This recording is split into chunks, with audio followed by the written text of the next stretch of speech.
Hello everyone and welcome back to the Retro Release Podcast. This week brought to you by being ill as fuck. Yeah, not great, mate. I was ill the weekend just gone really badly, and I think I gave it to Michael, and now Michael's also, he's like really feeling it, so he's just... Yeah, the line bed till like 1 o'clock. Yeah, the line in bed setup that we've got for you is actually really working Yes, now, it's isn't very it? comfy. You can just sort of really relax, which is nice. So yeah, this week our first sponsor is, I don't know, the tablets over there. Benlin cold and flu tablets. If we could actually get a sponsor from Benlin cold and flu tablets, I would 100% take that. Yeah, I'm not definitely. even joking, because it's cold and flu tablets. Everybody needs them. I mean, they have helped, so Yeah. that's nice. We'll ring up Calpol. Does that translate for anyone outside of this country? I'm sure it probably does. It's medicine. Yeah. Yeah, medicine. So, yeah, this is the podcast. Let's actually talk about what the podcast is. This is the podcast where we go through a game's development from when it's conceptualized and like how it gets made in interesting stories until afterwards, like when it's released, what the ratings are like and what's the legacy like after that outside of the reviews and stuff. Now, I'm still trying to figure out the best intro for this and opening for this podcast. I've tried a few, but I think I'm just going to ad-lib it every single time, and then when I hit on one that's good, I'll use it. Yeah, I'd do that. Yeah, just keep doing that. I mean, as long as I say what it is, because I don't want people to be like, what was that? That was Bella again. Was that the dog? Yeah. Right, hold on. Yeah, sorry, that was the dog, so we just sorted her out. She's fine. She was just downstairs. That's a peek Yap behind away. the curtain again. Yeah. Yap it away. I think it definitely got picked up, so I thought, well, we have to do something about it, but I'm not going to cut it out because fuck that. Yeah. Too much.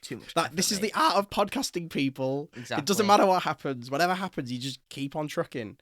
Or podding, as I've got a sticker on the back of the car that says "Keep on podding," and it's got a little microphone.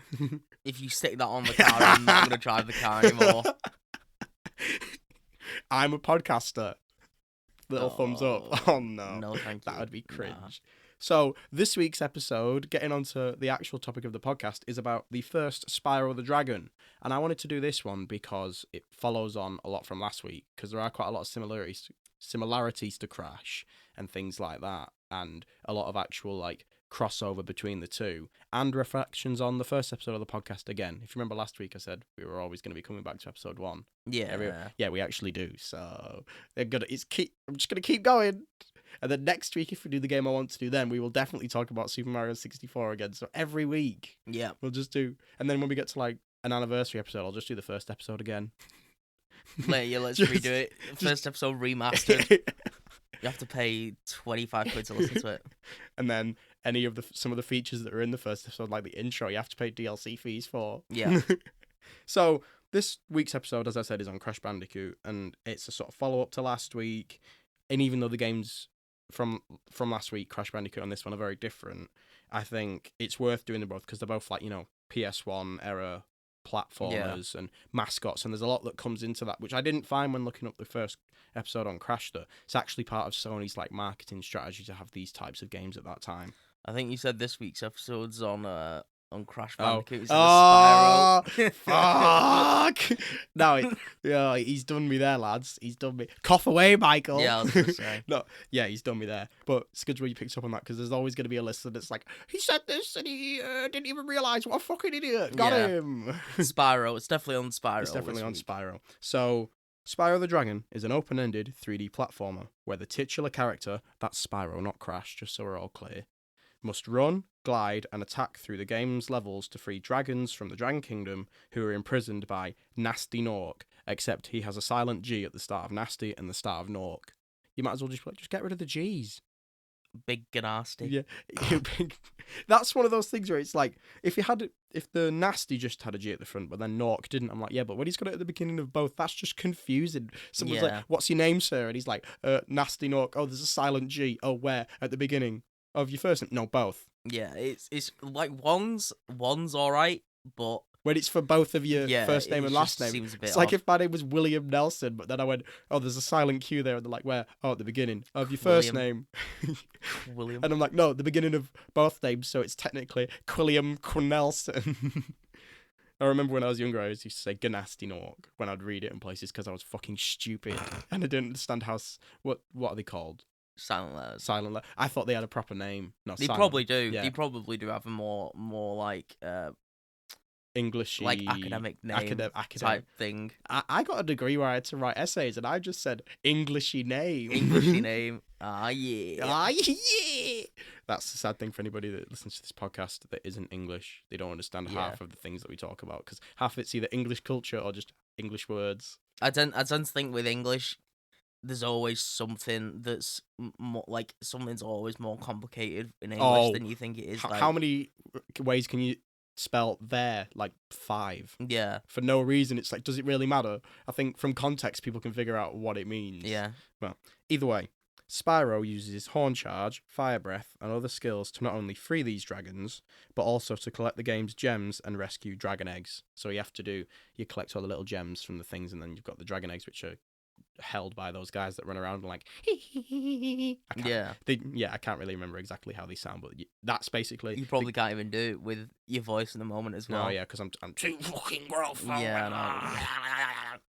Oh, that's really not going to translate into the. Nah. Oh well, it's fine. It's an audio Someone format. started strangling him at that very moment, so that And was then what that noise was. And then they just left. Yeah, It was the dog.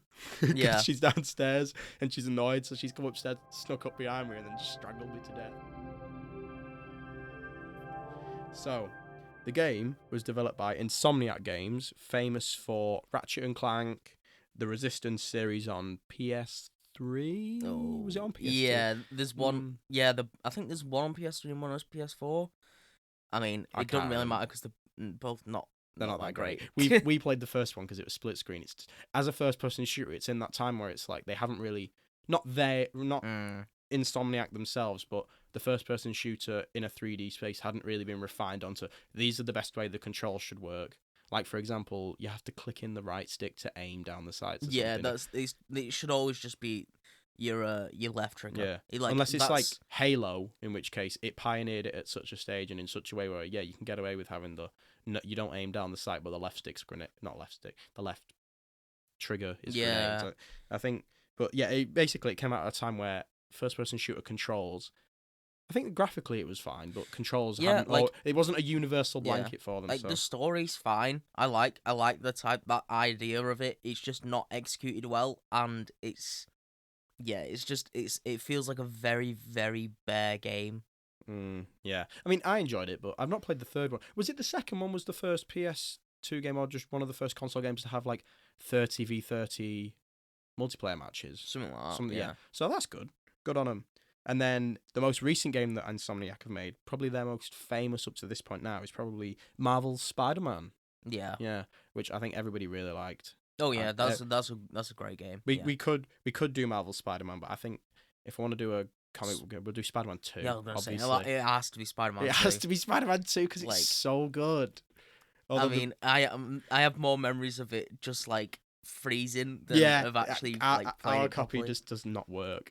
You can't even get past the first level with the Bruce Campbell tutorial because he keeps going. He was like when he's telling you how to do things, but he goes, "You've got to jump over this wall," and then he just goes, "You got to jump, jump," and then because the audio got stuck on that word, it just wouldn't finish the clips, and then the next thing wouldn't load. So I was just stuck in like tutorial New York City, which you can't even swing around the whole of. You can swing around like 2 buildings, and I was like, well, I'm not gonna buy another one because the new Spider-Man's coming out soon. So I was like, but at least you could see the difference between the swinging for both of those games. Oh yeah, it's a massive difference.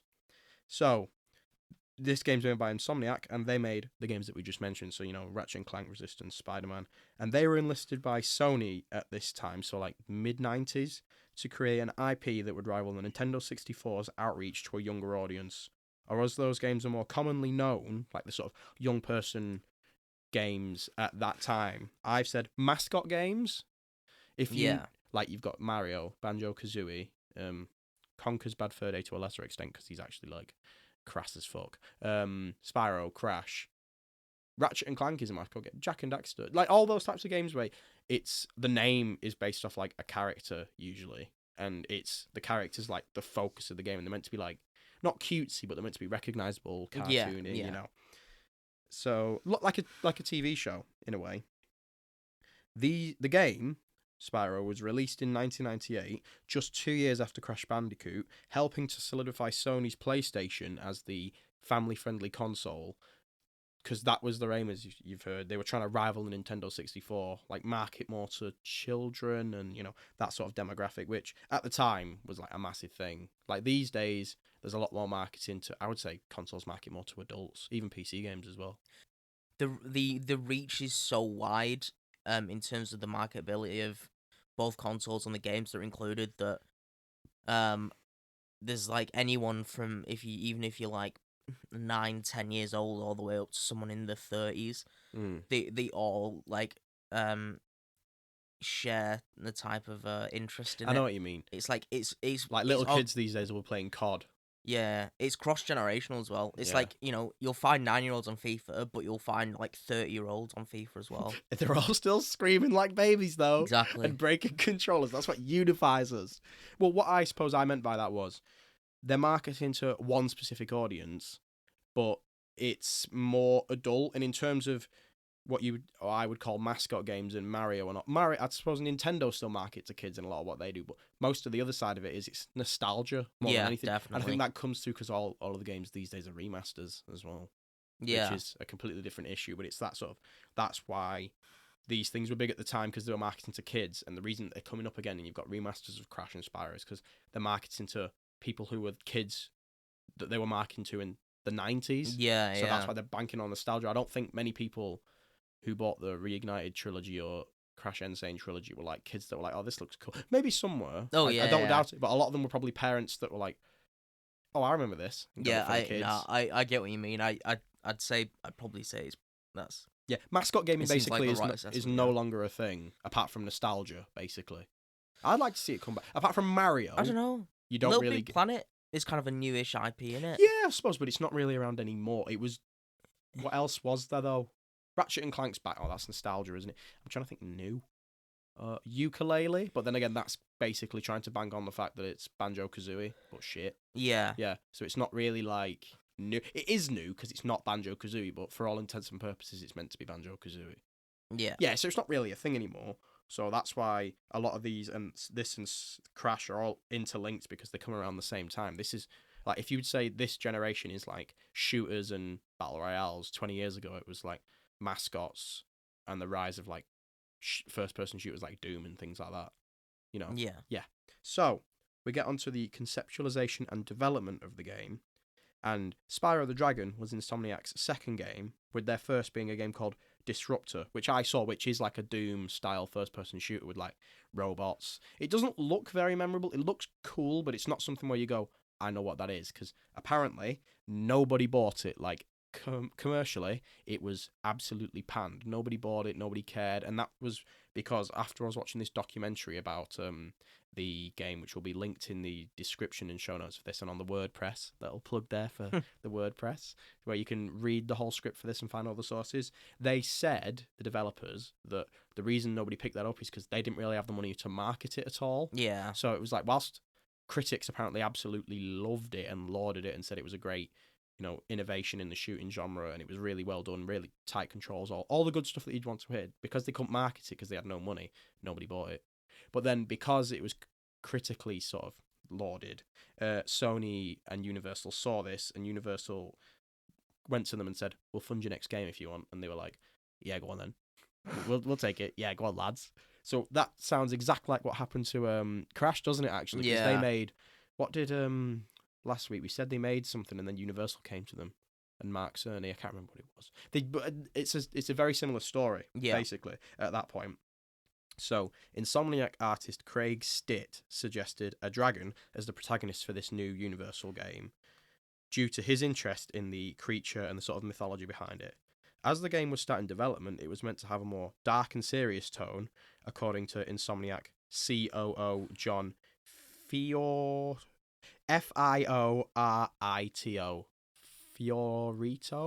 Fiorito?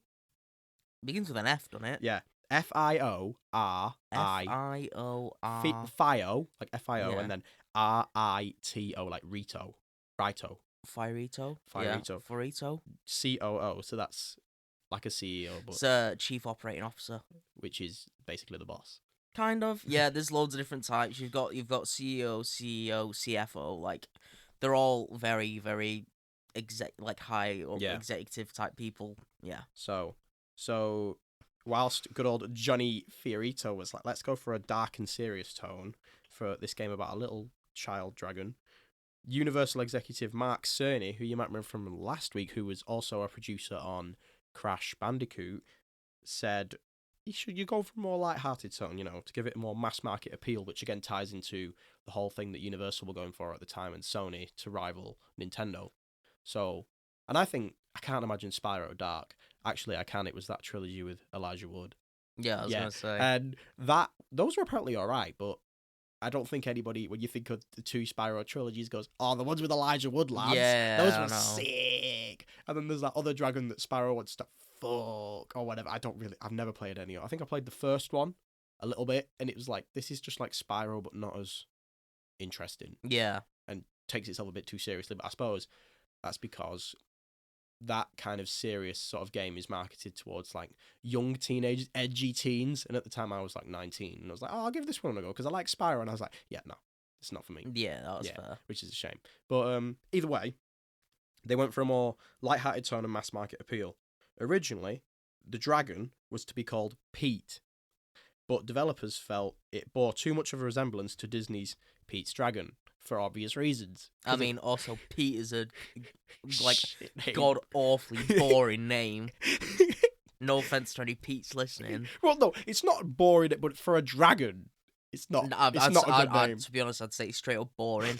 If you've got a name Pete, like if you're gonna name someone Pete, just name them Peter. Peter's a lot nicer. Half of our listeners are called Pete, and we just lose them all now, and we get angry tweets. They're not called Pete.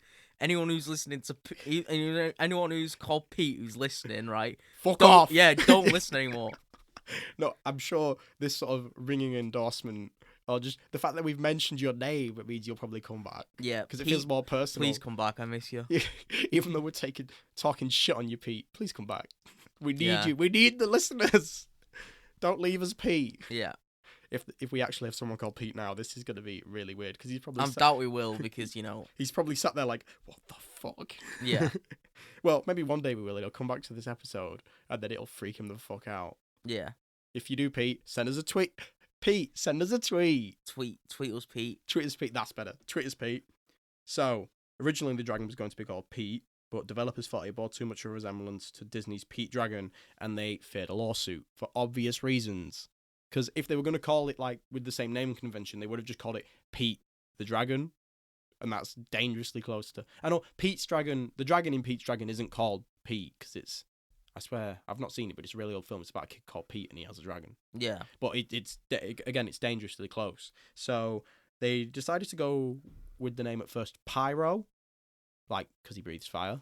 And pyro is a cool word. That makes sense. Yeah.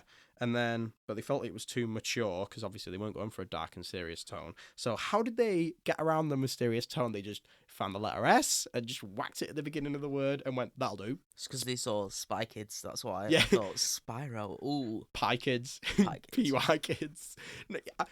Honestly, I didn't find anything for how they got from Pyro to Spyro. I just read that they went from Pyro. And my natural thinking was somebody on the development team must have just gone, literally just thought, I'm just going to whack a letter, and then just went, Spyro, and they went, oh, that sounds cool. Yeah. And was like, yeah. I'd say that's feasible, because I do that a lot of the time. Yeah, you just whack things together, that sounds cool. Yeah. And it's a cool name, so Spyro the Dragon, Spyro doesn't sound mature, does it? Or it doesn't really sound that childish either, it just sounds cool. Yeah. Which I think is sort of the vibe you get from Crash Bandicoot as well. It doesn't really give you a massive impression of whether or not he's like a gun-toting badass or like a little baby. It's just like it sounds cool, so it draws you in. Yeah, because you got to marry the design of the character with the name in these situations, and I think Spyro is a good sort of balance between not wanting to get too serious, but also not being too like wimpy because it's cool. He's yeah, like you said, he's very memorable, while also being like unique in the industry as well. So that's one of the reasons that these kind of characters stick around for so long, like Ratchet and Clank as well, which is also Insomniac, is because it sounds cool. Yeah, it's cool to say, like Jak and Daxter, especially Jak without the C. That's edgy as fuck. I know, right? Dangerously close to Jake, but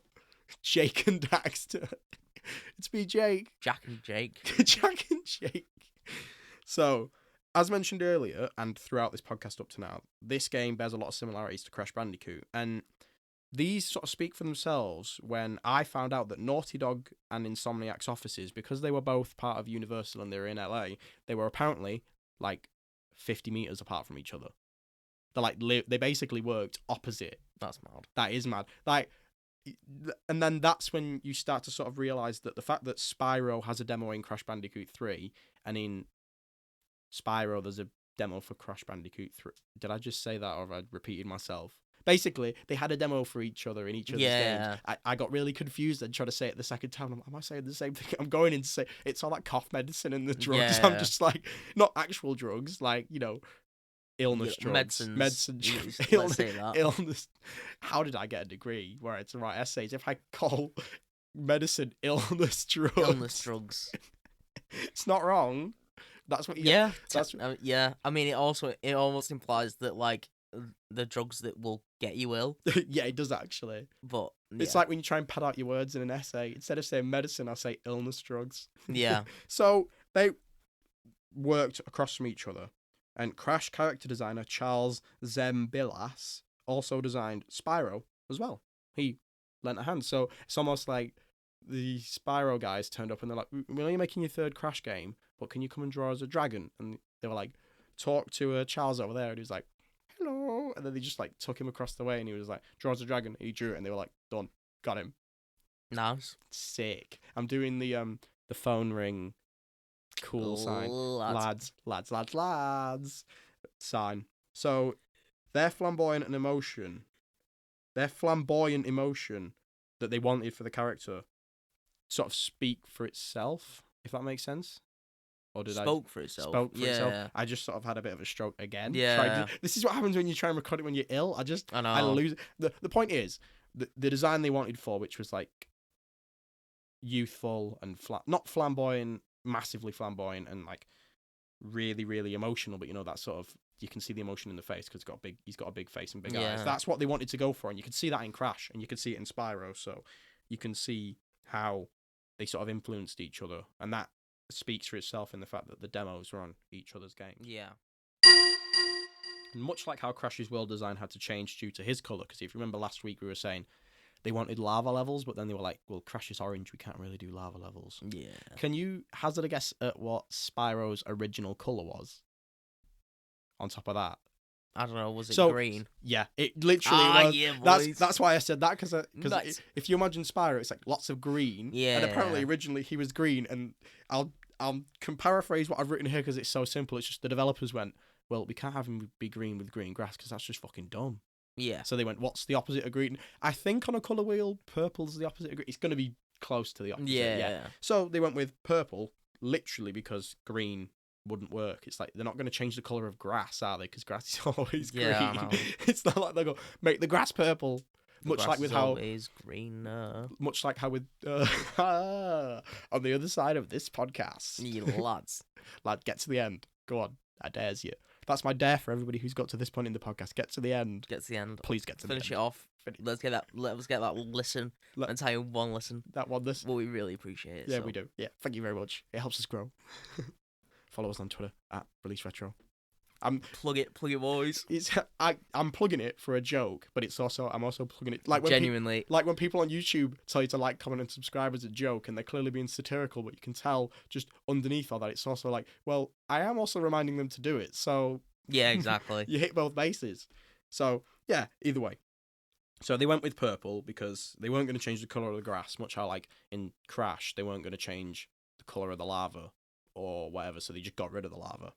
And Spyro's glide ability, if you remember that, so it's a unique platformer in the sense that it's open-ended levels, but also because Spyro jumps and then he does he can't fly because he's a baby dragon, so he glides. Yeah. And then in 2 and 3, you could press triangle and it did the little flutter, so if you got to a platform, you could go up a bit and then just get on it.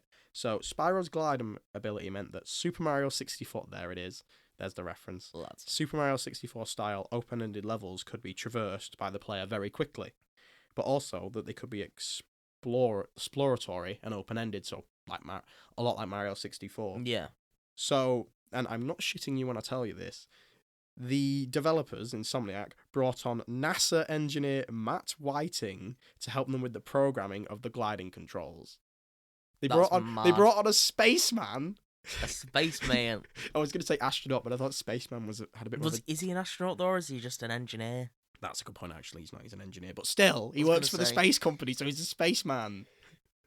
So he was brought on to help with the programming of the gliding controls, and you can't tell, but it's a good job they did, because originally the camera followed Spyro directly when he jumped and was gliding. So I didn't see any footage of this. So the way that I think of it is, so if you think the camera's behind him, and I've not played Spyro for a while, so I can't really remember how the camera goes, but I assume the camera sort of slowly moves, because if you're jumping up and down, like in Mario 64, when you jump up and down, the camera doesn't have him in the middle at all times, so he doesn't go right up or right down. It slowly sort of follows him, and when it turns, just so you're not like throwing up every time you play the game. Yeah. A lot like with how they change the cameras in VR to make sure that you're not like nauseous as fuck. They try and replicate like how your eyes move, so you're not like throwing up every 5 minutes. So what they did was, instead of it be right behind him when he jumped every time, which would be like, nauseous and stuff, they made it slower. And apparently this was because of the Whiting guy, the NASA engineer.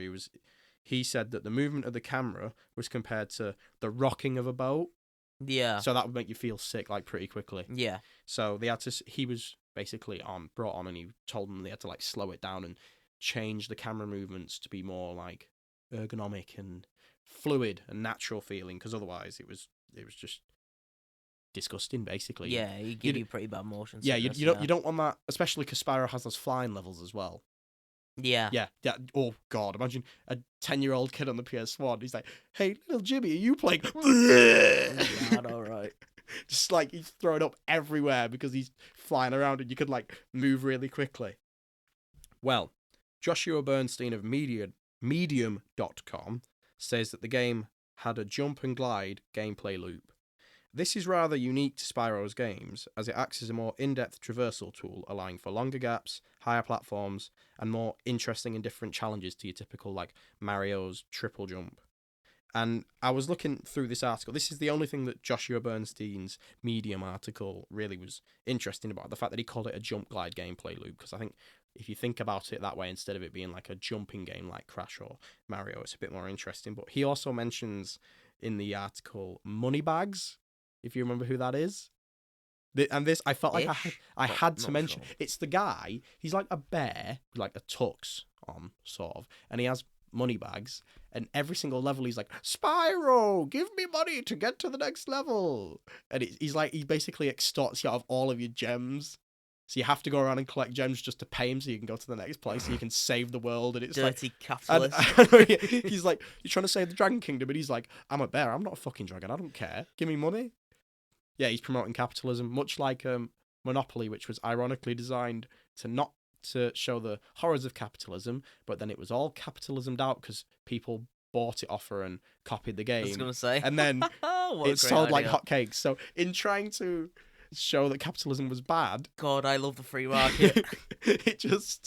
it brought in all the monies for these guys that copied the idea. I can't remember the exact story. It was like a woman designed the game, and then these guys just copied it and made all the capitalism they wanted. Made all the capital they wanted, you mean? No, I meant to say capitalism. That was the joke. Oh, right, okay. Well, it's not very funny. Nah. Classic Will. So, well, we can't sit and talk about Monopoly all day, can we? So, Spyro's large levels were famous for allowing the player to see essentially the whole level on the one screen. So now we've talked about the gliding, so now it's how would they make sure that you didn't have, the really short, what do you call it, draw distance? Yeah. Like when you go on Minecraft and you turn it all the way to the bottom and you can see like 2 blocks in front of you. And then a creeper will come up and just blow up and fucking kill you or whatever. So they had large levels, and they were famous for allowing the player to see everything on one screen. And this worked via a revolutionary system for 1998, with the game rendering 2 types of graphics.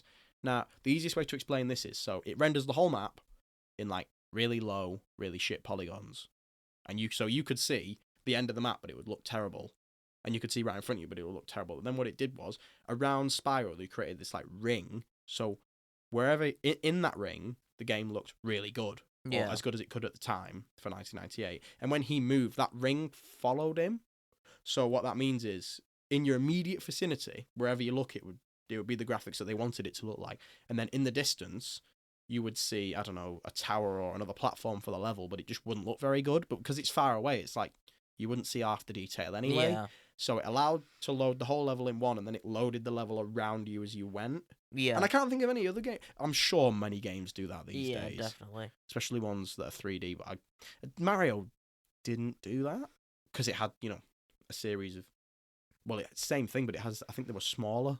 Yeah. Although, then again, I don't really know. I think from the first episode, I can't remember if there was anything we talked about to that extent. If there was, I'm a fucking idiot. So you just let me know. Please tweet us and let us know. So that's how they did that, because the PlayStation had limited RAM. I think it was like, I don't know, 2 RAM, 4 RAM. Probably should have looked that up. But... 2 RAM or 4 RAM? 2 what, Will? 2 what RAM? Two little tiny men in there, just like working on gears, like in little hamster wheels, like running really fast. He's like, oh no, he's going to the biggest level of the game. Come on, they're just gonna like run really quick. 2 rams. I don't. 2 whole rams. No, Spyro's famous for its sheep, not for its rams. We'll get to that. Oh, it's not that funny. If I said that later, it would have made more sense. Just look forward to talk of sheep. Yeah. For all our Welsh listeners. Hey, got it! Oh, no. Or if you're an Australian listener, that also applies to people from New Zealand, apparently. I was going to say, yeah. Like, English people call Welsh people sheep shaggers, and Australians do the same for people from New Zealand. But then people from New Zealand call Australians sheep shaggers. So how does that work? We both have a lot of sheep, I guess. Yeah. I guess they both just shag sheep. You don't really have any of that in America, I don't think. When I went to America and I said something like that, because there was a Welsh guy there when we were doing Camp America years ago, even people were like, what, sheep shaggers? And I'm like, yes. We just call people from the deep south brother sister fuckers. That's what they say, don't they? Incest-ridden hellhole is the deep south. Yeah, they just we need to stop insulting people. Yeah, from we different really areas of the world, don't we? Well, we're not. We're just pointing out what the. I'm not actually saying that the know, Welsh are sheep shaggers, because they're clearly not, unless some of them are. I'm sure there is somebody in Wales that has shagged a sheep at some point. Yeah. You would imagine. And somebody in this country as well, probably. I mean, they're fucking weird, but that, you do you. Yeah. I mean, I wouldn't. Well, not sure about that. It's a bit actually, rapey. No, actually, no. Yeah, don't, because the sheep doesn't deserve that. I was going to say you can't really consent. So let's not, lads. Why do all of our episodes just tend to like talk of like really weird sexual things? Like we had this a couple of episodes ago. Last episode, because it was Crash. I talked about the sexy PS1 console and then accidentally talked about furries for like a couple of minutes too long. Yeah. Because I was trying to make a point and you were like, what? Yeah, well, I was going to say, I remember you really derailed that one. That's podcasting now. Yeah. So now let's completely shift gears to probably what is the most famous sort of fact about this game. The game's music was composed by Stuart Copeland, former drummer of The Police. They did, I'm trying to think of famous songs. They got Roxanne. Yeah. Yeah, there's probably another one. That one that goes ding, ding, ding, ding, ding. No, I butchered it. So, it's The Police. They're a famous British band. So, Insomniac brought him on to make the music. And the way that they did this was, he was given early builds of the game's levels. And I read this bit as well, which is quite funny. So, he was given really early builds that he could play, and so he could get a feel for the level before he wrote the music. Because that's what he did. Unlike most game development at the time, he would play the levels and then get a feel and write the music to reflect the level. But apparently the developers said that they didn't insult him when they said this, but they said that they gave him the game in an alpha state and they also made him like invincible. So he couldn't. So basically, what they were trying to say was Stuart Copeland was shit at video games, but we still gave it him to play anyway. But obviously, they're not going to go. They weren't going to say that because it's like, well, of course he probably is. He's probably never played one in his life. I was going to say, yeah. Which is fair enough. He was writing music for the Police and drumming all of his life. He doesn't really give a shit, does he? But I just thought that was an interesting detail, how they let him play the levels and then they made it super easy for him. Yeah. Because but then if you couldn't get through the levels, what are they going to do? I was going to say, yeah. He's like, oh, I really like the first part of the level. What about the rest of it? He's like, I just couldn't do it. I remember really struggling with the Spyro glide from getting one platform to the other. Yeah. Yeah, but that was when I was like 7. Just, that wasn't like very recently. That wasn't on the new remastered game and I just suck. No, it was like ages ago. No, that's fine. Well, Yeah. we believe you. Please believe me. I'm actually good at video games. Imagine if I was doing this podcast and I just sucked at video games. I mean, that'd be fine. You can still enjoy them. Yeah, but I mean, really badly. Like, really badly. Like, I didn't know enough about how video games worked because I was so bad. I mean, I could still do this podcast. I mean, nobody here, apart from you, nobody else would know, would they? Yeah, exactly. Apart from this part where I talk about it for 5 minutes. Yeah. No, I'm good at video games. I'm just saying, I'm good at video games. So, Copeland says that the compositions he did for this game were some of the best of his career. And that was in retrospect in an article that was like after the game came out. And part of me's thinking, have you just said that because a lot of people really like the music and this was a massive game? Or do you actually think that? It's one of those things that when it comes in retrospect after the fact, you can't really pass judgment on it. You know what I mean? I don't know. It depends. It depends what he's saying. It depends if he thinks, like for him personally, it was some of the best, or if it was actually like the best. You know, as in performing like artistically from what other people say about it. That's the thing. Yeah, that's a good point. All I found that it said was that he thought it was some of the best work of his career. Oh, some of the best of his career. Didn't even say best work, so I don't really understand which way that sort of leans. Yeah. But it's trying to say that everybody liked the music, and good old Stuart Copeland was like, yeah, it was good. Because Spyro's got good music, to be honest with you. I'll probably put a bit of a track at the beginning or the end of this episode, like one of the famous ones, because I can't remember half of them, but when you hear it, you're like, that's Spyro. Especially on this, because if you know what the episode is before you start listening, and then the theme song comes on, and then a Spyro song plays, you're like, that's from Spyro. Yeah. And then it'll sort of remind you of like the vibe he goes for. He goes for a very like ethereal, chimey, ding, ding, ding sort of vibe. Yeah. It's a bit opposite to Crash, which is more like actiony and bass guitar kind of thing. But again, that's the fitting different styles and tones. Stones. That's fine. That's fine. We'll just abbreviate it to I know that podcasts are meant to be like, it's all off the wall and whatever say, unless you're like racist or something, whatever you say goes and it's fine and you just roll with it. But because we're both ill and I'm talking, I'm losing it. I'm going insane. It's all like the medicine and stuff. My head's like whirring. I'm sure 7 episodes in, are we? 8.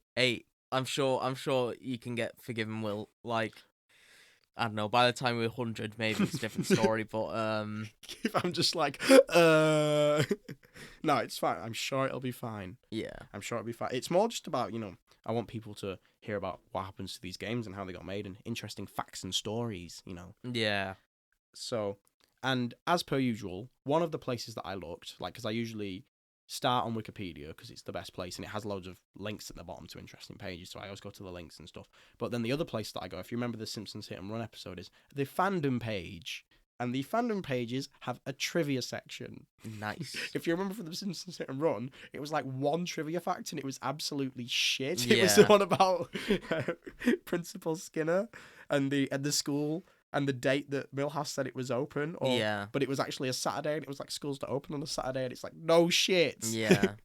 So it had a lot of trivia on this one, but it didn't offer that much in the way of unique information because a lot of what it said seemed to be copied and pasted from other websites that I'd seen. So it had a lot of interesting stuff if that was the first place you went to. Yeah. But considering it's like one of the last places I went to because I thought we'll find something funny, I didn't really find anything apart from there's one thing that sticks out. It says that at the end of the game, a segment reads, "No sheep were harmed during the creation of this game.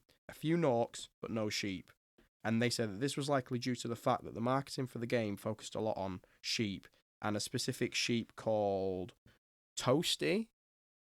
Like a lot of the marketing showed. I couldn't find any of this online again because there's apparently a website called sheepagainstspyro.com, which sounds eerie political, doesn't it? Yeah, that sounds a bit. If you did that in 2017 or 2018 when the remake came out, it'd be like, oh, yeah, I know. It's just the wording sounds a bit like 20 years ago. I'm sure it was fine, but these days.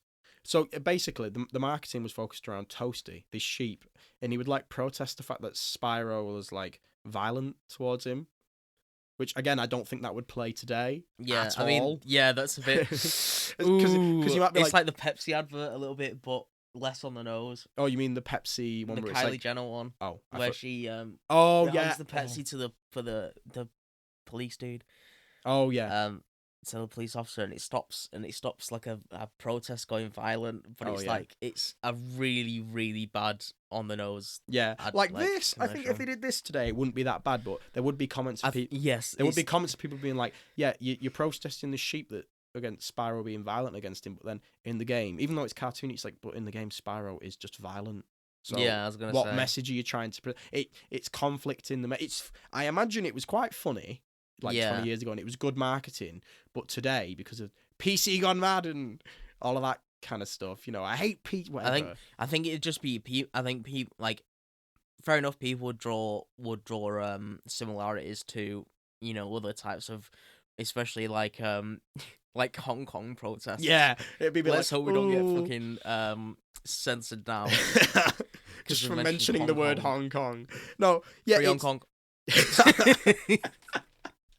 let your political sort of view. I feel like most people that listen to this podcast are like us, so they probably like democracy. Yeah, So- like freedom. Now, I don't mean to take a political stance on the internet, people listening, but I think what's happening in Hong Kong is wrong. Not the protests. Yeah, The- but everything the else is police wrong. brutality. And the sort of the fact that they're not listening to their people. Because what is it in Hong Kong? How many people are protesting? It's like It's something like it's the equivalent of like 10 million people in this country. it's like a Which sixth is- of the people. Yeah, it's an actually insane protesting number in the of streets. the That's- like it's like on its own it's only a few million, which even then is quite a large number. Mhm. But as a percentage of the Of the people in Hong population, Kong, it's yeah, it's a lot. massive. So anyway, Yeah, sheep in let's- Spyro. right, yes, Spyro games. Video games. No, it's important to sometimes talk about. Yeah, Important. current Wait, affairs. Yeah, current affairs. But but then the sheep Toasty was actually used in the marketing for the Reignited trilogy, but not at all to the same extent. More just, oh, it's a sheep. Haha, Yeah. it's a sheep. His bum's on fire. I didn't see any of it, but he's like, his bum's on fire. That kind of funny, slapsticky sort of. Yeah. Which is, again, the vibe they went for originally, but I just think the idea behind it, and from what I'd heard, it wouldn't play.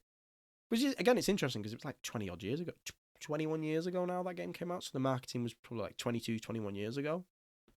Yeah. Absolutely ages ago. So that played a part in the marketing, and now that we've got to the marketing, that brings us basically towards the release and post-release of the game. So this is a slightly shorter one than the last few weeks, because just the stuff I found, a lot of it, I was clutching at straws for some stuff. I found some interesting stuff, but a lot of that is the core of what Yeah. it just plays off this sort of Sony PlayStation and Crash Bandicoot a lot as well. But I think that's interesting because it ties back into last week. And Yeah. makes... It's mad how many like how many unique and long lasting IPs they had that Yeah. came up within in like so little time. Which some would say might call for a Smash Bros. Style PlayStation game, which then has Yeah. Big Daddy, which isn't even a PlayStation exclusive. Yeah. BioShock. No, that didn't work. That didn't work. Did it? Yeah. But I think, and the shame with that is they didn't have Crash or Spyro in it because they sold them both off to different companies. Yeah. Which is like, yeah, Jack and Daxter's great, Ratchet and Clank's great. If you're going to include those types of IPs, where's Crash and Spyro? Make a deal. Yeah, I know. Make a deal, guys. Bring back James Gunn. Please. Please. I'm still surprised that Disney actually did that, Yeah, he wasn't the best. It wasn't the best Wisest PR choice, move. yeah. But then they've again, ever made. a lot of people respect them for it because they did the same with Spider-Man. They seem like they fought to keep him Yeah. as well. Like they understand what the fans like, and they're willing to sort of, not sacrifice, but they're willing to put the effort in to make sure that they stay around. Yeah, I mean, they shouldn't have sacked him in the first place. Yeah, they but- shouldn't have. Just because Twitter was like, oh no, we said these things years ago. Yeah. Which again, we're taking political stances, but it's I mean, like, I he think, made a mistake. Yeah. He's owned up to it. like, to criticize him for it is fine. I think it was just It's the media, isn't it? Yeah. It's the social media shitstorm that comes out of things like that really halts people in their tracks a lot of the Yeah. time. And some people deserve it because the stuff they've done is like actually horrendous. Yeah. It's not like, oh, one of them said this slightly edgy joke. It's like this person was absolutely horrible and like, I don't know, I mean, there's abused people. Yeah, there's a recent YouTube thing around. I don't know if you heard of Jeffree Star. He's a bit like James Charles, and he does like Yeah, makeup. He has his own makeup brand and whatever. He's been like for years and years and years doing loads of really controversial, like, I mean, he says a lot of like mostly racist stuff. Oh jeez. And he says sorry, and people always go, "Oh, but he says sorry," but then he keeps doing it. And the thing is, Yeah, that's the difference. it doesn't matter. Yeah. Like if you keep on doing it, like you sorry apologies means mean nothing at that exactly, point. Yeah. But on to Spyro. Anyway. That's happened twice now. I've sat there in silence for like half a second and gone, I'm just gonna have to launch back into Spyro on this one. There's no like segue that I can make that really makes it okay. When Spyro came out, in terms of reviews and sales, it did really well. It averaged 9 out of 10, roughly, from what I've... A couple of 8.5s, a couple of 10s, some 9s, 9.5. So around about 9. And it took the gold Milia, Milia. Why every episode do I not realise that I put words down that I don't know how to pronounce? Yeah. You learn something new every day, I suppose. So Milia... Well, clearly you haven't learnt those words, have you, though? He's done me there. He's done him. Ah, nah. So it took home the Gold Melia Festival Award for revenue of 20 million euros 20 years after its release. So the original game. I don't know if that means after 20 years. It just means over time it's made 20 million euros. That's all. In revenue? In revenue. From like 20 million? Euros, so just in Europe. That doesn't... What? That does not seem like that much money. Well, 20 million euros seems like nothing. And that's revenue. That's not even profit. That's just how much money... Oh, that's a good point. If it was profit, you'd be like, all right, fair enough, because that's at the end of it all. You yeah, 20... I was going to say, but well, that seems a bit... It must be all right. They got an award. They got an award for it, so it must be... That's what matters. It's like when you talk about film budgets and you're like, it cost 50 million, and then people are like, that's well cheap, and I'm like, is it? It's 50 million quid. Mate, if you had 50 million quid... I wouldn't spend that on making a Joker or Deadpool movie. I'd just pocket it. Exactly. You'd probably make profit if you made a Joker, or, as you found out. You'd make the profit back, though. But then... You made a good one, yeah, but... Oh, is that shade? Or No. I'm just not genuine. Like, if you made a good one, you make profit. Yeah, that's true, actually. The Joker film is a good film. Yeah, true. You have to make a good one. And as of 2007, Spyro, the original, has sold 5 million units. I think we said...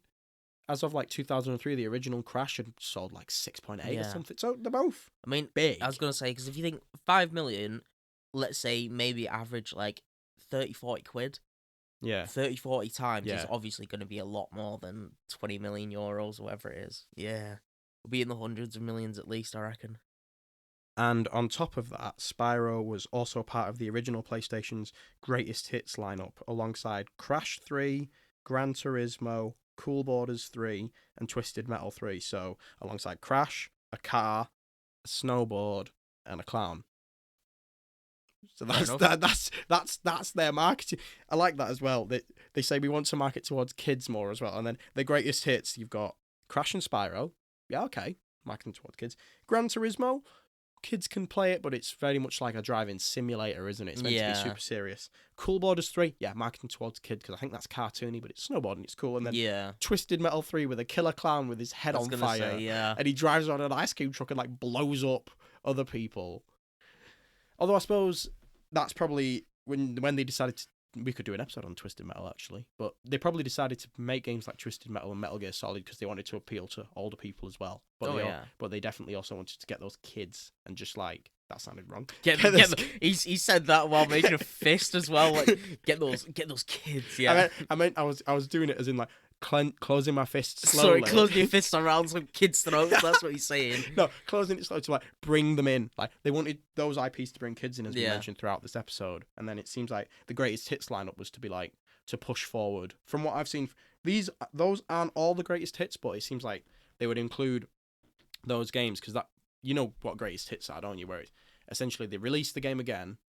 It has a slightly different cover that says greatest hits on it. So that means they can essentially put all these games back on store shelves, especially in the early 2000s when the internet wasn't really a thing and you couldn't just buy it online. Yeah. Puts all of these back on store shelves. They want the ones that have sold well and to diversify. So you've got 2 action platformers with mascots. You've got a really violent car game. You've got a driving simulator and a snowboard. You know, cover your bases. Yeah. Because then if you've got all these different genres on the front of your sort of section, because I don't know how it worked like 20 years ago in game stores. Do you reckon they still had like a PC section, original Xbox section? I reckon Yeah, it was probably similar-ish to not what that it is different. still now. So then you'd have the greatest hits when that came out on there. A bit like you've seen on the PS4, they've got the only on PlayStation collection. Yeah. Where they've got the new sleeves with all the same sort of like graffiti style artwork, and there's like 10 games in it. There's The Last Guardian,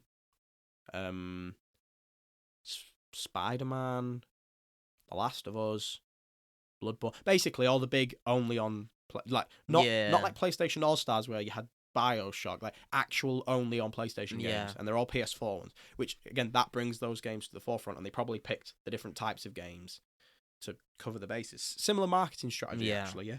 See, we're learning things about marketing here as well. We're not all video games. It's sometimes educational. Yeah, and politics. Every now and then we sprinkle in a little bit of otherworldly knowledge. Yeah. Not just video games. So, the game, now, we're talking about Spyro again, after being on Greatest Hits lineup, after having all of these great reviews, it spawned 2 sequels. Ripto's Rage and Year of the Dragon. Now, Ripto's Rage, I think it was in this country, it was called Gateway to Glimmer. I think it's a difference between you. Oh, that was my computer making a noise. I don't know if that got picked up on the microphone, but if it did, you're welcome to a. Yep. So, Gateway to Glimmer and Ripto's Rage were the names for the second one in Europe and America, but I can't remember which way around it was. I only remember this now. I think in Europe it was Gateway to Glimmer, maybe. And they had slightly different... I can't remember why they changed it. It's probably something to do, when it comes over to a PAL region, because PAL's Europe. Yeah. It's probably just something to do with, It might have been just something that was too similar. Was too similar to like when the first Avengers came out in this country, it was called Avengers Assemble. I like that title more. Yeah, it's a good... I like it even more. though they don't even say Avengers Assemble. You have to wait till Endgame to cap say that. But, yeah, because they called it Avengers Assemble in this country because there was already the Avengers, which was like a 60s, 70s spy thing. I don't really know. There was already something in this country called the Avengers, so they changed the name. But Avengers Assemble is a good name. I liked it more than just the Avengers. Considering they all have, what do you call them? Subtitles. Or, it's nice that in this country, that one also technically has a subtitle. Whilst everywhere else, it's just the Avengers. Yeah. Because naming conventions usually are the name of the film, and then you either do 2, 3, 4, 5, or you give each film a subtitle, including the first one. Yeah. Like Lord of the Rings, for example. You don't have Lord of the Rings 1, 2, 3. It's Lord of the Rings Fellowship of the Ring? Yeah. The Two Towers. Return of the King. Yeah. That's the one. Although Avengers Assemble could also just be the name. It could be an entirely own thing as well. Maybe it is. It does. Is it? That's what I thought it was. I can't remember. Either way, it's nicer because it's an easier naming convention. So yeah, those were the first 2 games. Now back onto Spyro again. Ripto's Rage and Year of the Dragon were the second and third ones in the series. But these were both heavily praised as well because they sort of kept the same formula in the same vein that Crash did for its first 3 games, but, improved slightly different things. On the documentary I was watching, I think it was on G4, it's called Icons. They're all on YouTube. It's basically...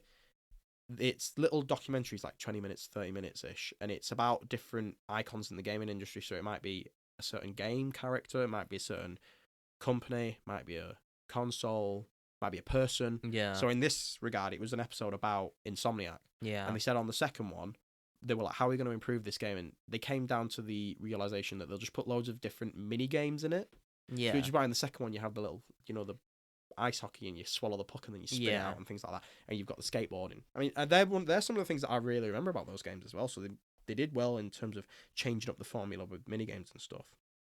However, after those 2 sequels, when Spyro hit the PS2 with the titles A Dragon's Tale and Enter the Dragonfly, the series was critically, let's say, seen in a lesser state. And by that I mean, much like with what happened to Crash in a few ways, it was a bit shit.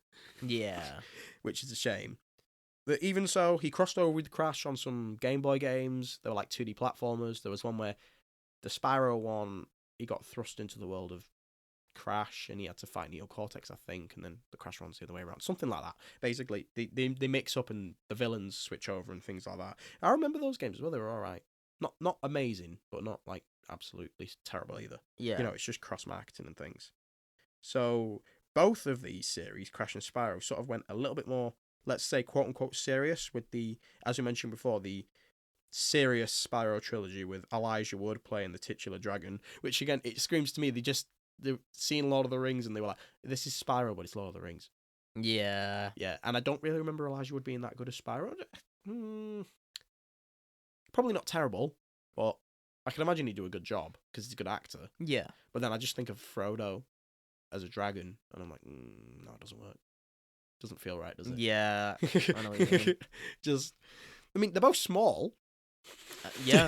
I mean, yeah. And everyone, You're not wrong. Everyone always forgets about Frodo's purple skin.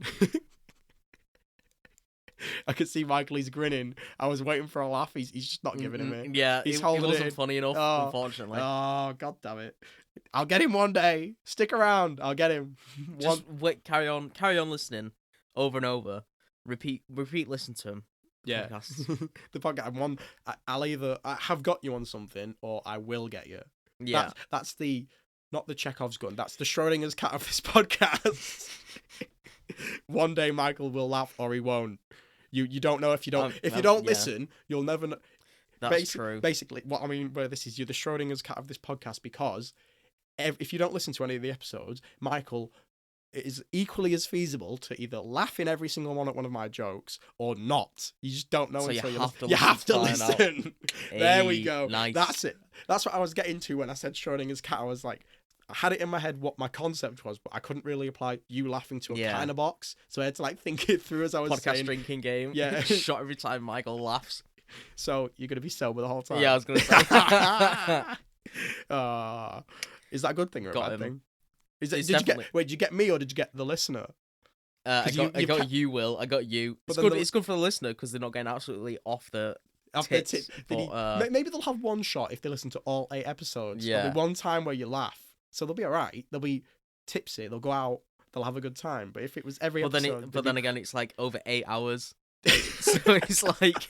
I didn't think about that. They've also got a beer that they're just drinking. Yeah, I know. It's going to be fucking lukewarm. Oh, God. That's...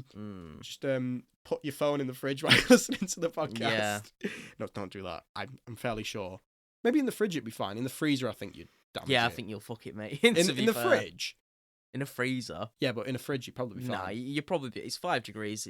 It'll probably be fine. Yeah. Or, for American listeners, that's... I actually don't know. 5 degrees in this country is cold. But for American listeners, they have to get under...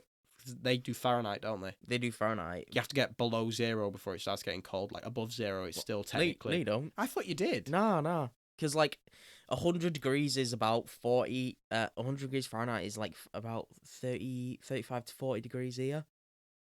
So, about 0 degrees over here is maybe 30 Fahrenheit, I think.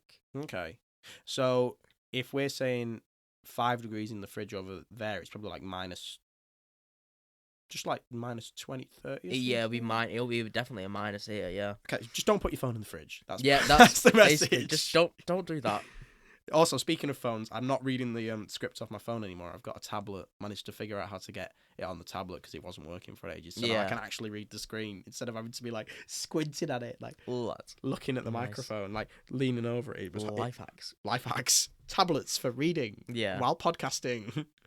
Life hack number 1. We'll come at you with like more as the series goes. You have to listen though. Yeah. You have to listen for the Schrodinger's Michael's laugh.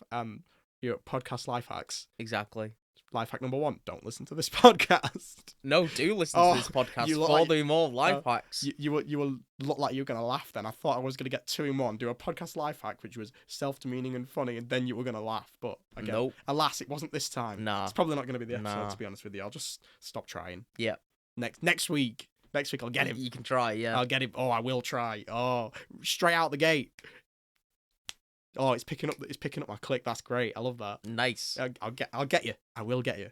So, Spyro, essentially, where we were up to was had a series. There we go, with Elijah Wood. It was like 3 games, very serious, all about saving the world. I mean, the original Spyro wasn't even about saving the world. It's save the dragons. They've been turned to green crystals.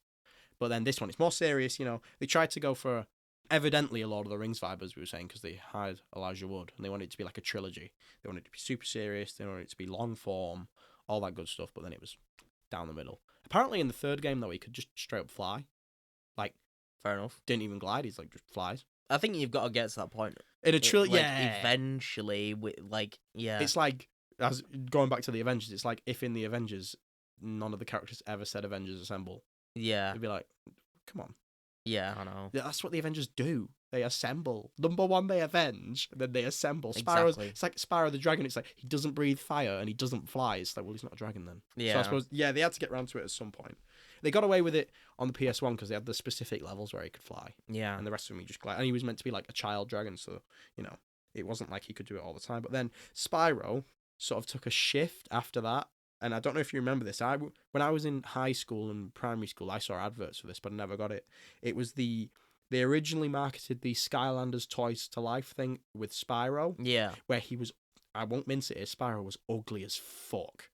Like, he looked like a pug. He had like a flat face and massive snouty nose. And it's like, oh, what?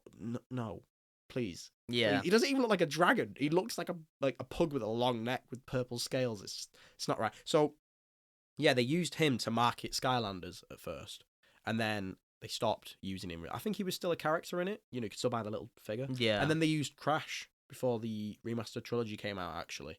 So Spyro, at that point, he didn't really have anything. It was more just, he was used as a marketing tool. Yeah. And then after the success of the Crash Bandicoot Insane trilogy, we were all graced with the Spyro Reignited trilogy. I think that's what it's called. Yeah. Its first 3 games, but they've been remade. And this, I don't know if you'll find this interesting. I hope you do.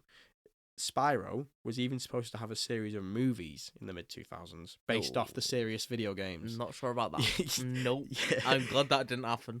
Yeah. The rebooted trilogy was meant to make a Spyro trilogy, which, then again, I'm thinking now, I can't remember what the story is like for those 3 games, but you'd imagine it's long form, it's serious, it's whatever, it's Lord of the Rings-esque. If that story's half decent, and you quite literally just shortened those stories down and made sure that it was kind of like the cutscenes, you could probably do it and it wouldn't be terrible. I don't know, because what I imagine it would have been was mostly live action, but then Spyro would be some kind of weird cartoony CGI character. Oh God, yeah. That is what it would be like. It'd be like Sonic. Be terrible. It'd be like Sonic. Yeah. Yeah. I mean, I don't know, because also this would have been in the mid-2000s as well. It's not like if they did this now and they based it off that trilogy, I think it would ground itself a bit more in what it was trying to do long term, and it would base itself, it wouldn't take a massive risk.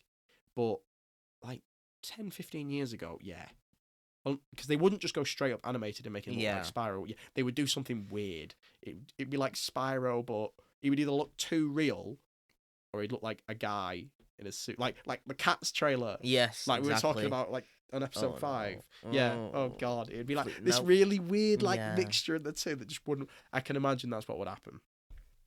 And I was looking around on YouTube for sort of anything about Spyro's development that I could find that was pretty interesting, and a video from O Kaiji Dragon on YouTube shows the game. And again, I'm not going to tell you how to spell that, because you can just check on the WordPress Will Nelson 2508 when this goes up the script, and it has all the sources at the bottom, so you can just read them. It's fine, and you can go online and look at the videos. A lot of the different things that I found. His YouTube video is sort of, he's just ripped it from somewhere. I don't know where. Maybe this video was online as well. It's on September 10th, 1998. Sony held a conference to celebrate the original PlayStation's 3rd birthday and for the launch of Spyro the Dragon. And the journalists were split into teams, and they were each given a minivan, and they had to drive around Las Vegas, like gambling, going to different hotels to get like clues on a scavenger hunt. That sounds sick. It does sound sick. And then at the end, they'd announce a winner who they didn't really explain how it worked properly, but whoever won the scavenger hunt won like $200 of coupons for something. But it's cool that, because it's bringing all these journalists in, and it's not really benefiting anybody else apart from them. Yeah. In the sense of it's only changing their opinion, but it's interesting that they did that, and then they celebrated the PlayStation's 3rd birthday, and they were like launch party thing for Spyro, because they had a lot of faith in it. I think that's the main takeaway from that. Whilst the rest of it's interesting, it's about the fact that they tied in the launch of Spyro to this whole thing, because they thought this is going to be good. And we'll big everybody up with a scavenger hunt around Las Vegas where they can gamble and, I don't know, go to like the restaurants that they have in casinos in America and whatever. And Strip clubs. I didn't want to say strip clubs. I was dancing around it. I could see it on your face where it's like, Michael's going to do it for me, innit? Strip clubs. Strippers. Sex. That's very Spyro, isn't it? Yeah. Kid friendly. Kid friendly. No, well, obviously that's for journalists that are like adults. Yeah. There was nothing on the scavenger hunt that said they had to go into a strip club, but they could have. They might have had to have done. Yeah. I don't know. Oh, Michael's feeling it already. Yep. It's probably because he's ill, and the same as me. I'm starting to feel. Well, we're basically at the end of the episode now, anyway. So, the last bit that I wrote down, but I've already sort of really addressed it, was the whole G4 show Icons that had a lot of this on about Insomniac. It's a really interesting watch. It's only like 20 minutes, and if you just want to skip to the bits about Spyro, it's not even the whole thing, because I think they go through the first game, Spyro, Ratchet and Clank, and maybe Resistance, because I think maybe Resistance is coming out at the time. But either way, the last thing I'll say is that we learned from that show that the name the studio were originally going for, instead of Insomniac, can you guess what it was? Is it going to be something like you can actually, I don't know, like you can actually sleep properly? I thought you were going to say that. He brought on a cough. Oh my god, this is good content. Yeah. I thought when you were coming up with that, then I was like, he's not going to say like the opposite of Insomnia, but he's going to butcher it. No, it was Moon Turtle. It's called what? Sorry, Moon Turtle. Yeah, you heard me right. Moon How would Turtle. I have guessed that? Well, I mean, you guessed the thing about Sparrow being green, although I set you up Yeah, for well, that. that's much easier. Yeah, Much easier. I set you up for that, didn't I, really? That one, I was just like, have a guess. Although, I suppose, if I'd set you up and say, had a guess, it could have been something to do with insomnia. Yeah, that's what I was thinking. Being an insomniac. Exactly. I suppose. I will apologise as well, just for that time when I just decided to cough and laugh at the same time, and then my voice was like, whoa. Yeah, no, it's alright. That's what happens when you're ill. But we're at the end of the episode anyway. That is the development and release of Spyro the Dragon. So I hope everybody enjoyed it, and our listeners in Michigan, US, enjoyed it. I looked at the stats, and apparently we've got listeners in the US, but the only state they listen from is Michigan. Fair enough. Is that like a group of people? It might be, yeah. Word of mouth. It could be. One person's found. Exactly. If you're listening you're from Michigan, let us know. Hit us up. Seriously. Tweet us, mate. Tweet us at Release Retro or send us an email at retroreleasepod@gmail.com or follow our WordPress, which is willnelson2508. It's just my WordPress, but I put the scripts and sources on there. We're also, for the one Michigan listener specifically, on YouTube now, so you can just look up the podcast name and episode on YouTube, and there's a playlist with them all in. I wanted to just branch out a bit. We're also on Spotify as well now, so we could be anywhere else after that. I'll let everybody know, but I'm just branching us out a bit more. Yeah. Seriously, they'll just we're gonna put out CDs in local magazines. Yeah, we're gonna drive around an Asda car park with like little MP3 USBs at the podcast and give them out for free. Yeah. But then when we give them out, we say, "Oh, that's a $5, by the way." Oh Just yeah. so you have to pay for that mixtape. And then because we do it to like unsuspecting and socially awkward people, they sort of just cave and give us the money and then just throw the USB in the bin. Yeah. But then we've got money, like a $5. But I'd rather people just listen to the show, to be honest with you. Yeah. I think that's everything at the end that I sort of but that I should do, to promote and be like, listen on this, listen on that. We're on Yeah, iTunes. I'm sure we've covered our bases there. Yeah, we're on iTunes, Spotify, Podbean, YouTube. Some stuff's on SoundCloud. Not really, though. It's not really like the main base for everything. We're on WordPress, willnelson2508, with the scripts and stuff. We've got a Twitter, Release Retro. Please give us a follow, send us a tweet if you want. Yeah, and also, if any episodes that you think you want us to do, like a game, let us know. 100% we'll look at it, and if somebody wants us to do one, we'll probably do it. To be honest with you. If it's an interesting story, that's like the main thing. This Spyro one was a bit shorter, and they're all a bit disjointed, but this one, it was disjointed, but then it sort of linked back into Crash Bandicoot and the Sony PlayStation. So that was like the most interesting part, I think. But, sorry for being ill as well. Yeah. That was, hopefully next week, when the next one goes out, we'll be all right. I'm at the tail end of this. I don't know if you are. You're like... I think I've just hit the peak. So you'll be coming down. Yeah, I reckon so. bit like when you do drugs. Yeah, kind But of. except it lasts much longer and it's much worse and it's not even fun. Yeah. I'm not saying I've done drugs before. I'm just No. just saying. I've done those medicines though. Yeah. Yeah. Well, thanks for listening, everyone, and we will see you next week. Yep. Bye. Cheers. Bye.